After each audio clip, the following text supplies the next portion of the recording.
Grabatzen ari garen unean, arratsaldeko 8:00 minutu igaro diren honetan, Altunak eta Arangurenek, Jaka eta Imazen aurka Eibarko astelena pilotalekuan jokatu duten, binakako txapelketa nagusiko, ligaiskako 7. jardunaldiko, 3. norgehiagokaren analisia egingo dugu. Altuna eta Aranguren ziren favorito, baina Jakak eta Imazek pronostikoak hautsi dituzte 22 eta 17 irabazi ostean. Gogoratuko dugu joan den jardunaldian, batetik Altunak eta Arangurenek galdu egin zutela Gasteizen 22 eta 13 Laso eta Iztuetaren aurka, eta Jakak eta Imazek ere larri, baina galdu egin zuten Lodosan Ezkurdia eta Rezustaren aurka, 22 eta 21, honen bestez,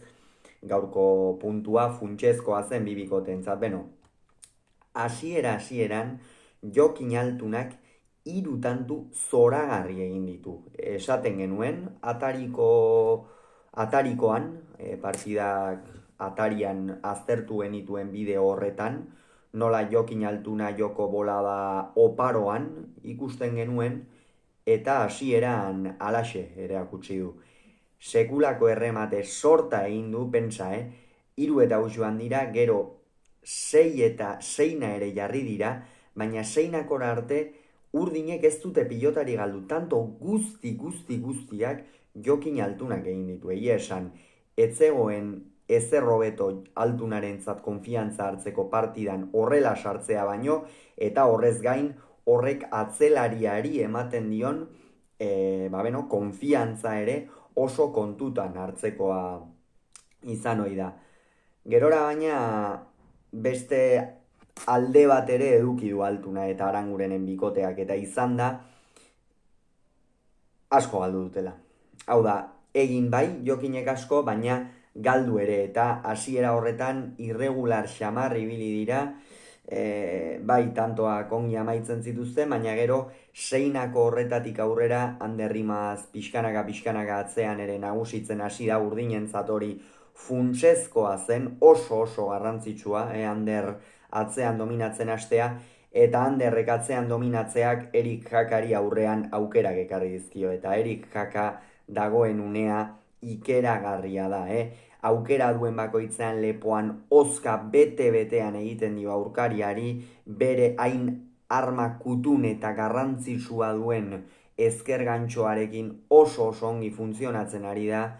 eta gaurkoan hori erakutsi du lehen da biziko tantotik, Erik Jakak Eibarko astelena pilotalekuan.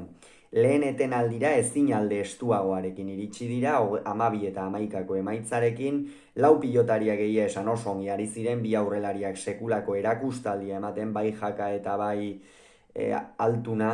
eta atzelariak ere egoki, behar bada Imaz gehixeago dominatzen, baina Aitor Aranguren ere bermearekin ikusi dugu, ezkerra irez eta eskuinez, badakigu zenolako baliabideak dituen aginagako atzelariak, baina gaurkoan horiek ere, doai horiek ere erakutsi ditu, eta bigarren zatia oso goraberatsua izan da, Erikek errematean oparo jarraitu du, baina Altuna eta Aranguren 17 eta 14 aurreratu dira, eta hemen Ander Rimazek pare bat pilota galdu ditu, eta hor une oso kritikoan sartu da norgehiagoka izan ere,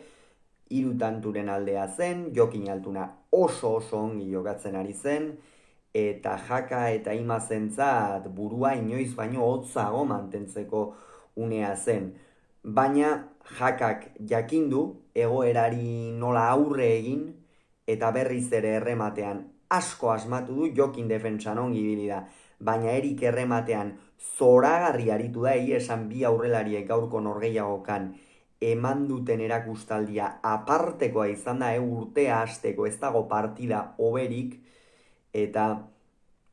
17 ere hurbildu dira, 18 eta 17 joan dira aurretik Jaka eta Imaz, eta gero hortik zuzenean 22, jada Jokin apur bat burumakur xamar zegoen, ezinean, jokaldiak egiten zituen, baina Jakaren defentsa ikusgarria izan da, Imaz ere oso fin, eta azkenerako 22 eta 17, esan Jakak eta Imazek behar zuten alako partida bat, aurrekoan ere erakutsi zuten, naiz eta azken unean galdu, nola partidak azken unera arte lehiatzeko gaiden bikotea den, bai Jaka eta bai Imaz oso lehiakorrak baitira, eta gaurkoan ere hori erakutsi dute, 17 eta 14 hori esan bezala, une oso kritikoa izan baita Jaka eta Imazentzat. Honen bestez, sailkapena nola geratu den une honetan txe, Altuna eta Aranguren 2 punturekin geratu dira 6. postuan, 3rekin 5. dira Jaka eta Imaz, eta beraz, biek ala biek playoffetarako postuetan amaituko dute jardunaldia. Hauxe beraz esan beharrekoa, hurrengoan gehiago izango zuen, bitartean izan agur.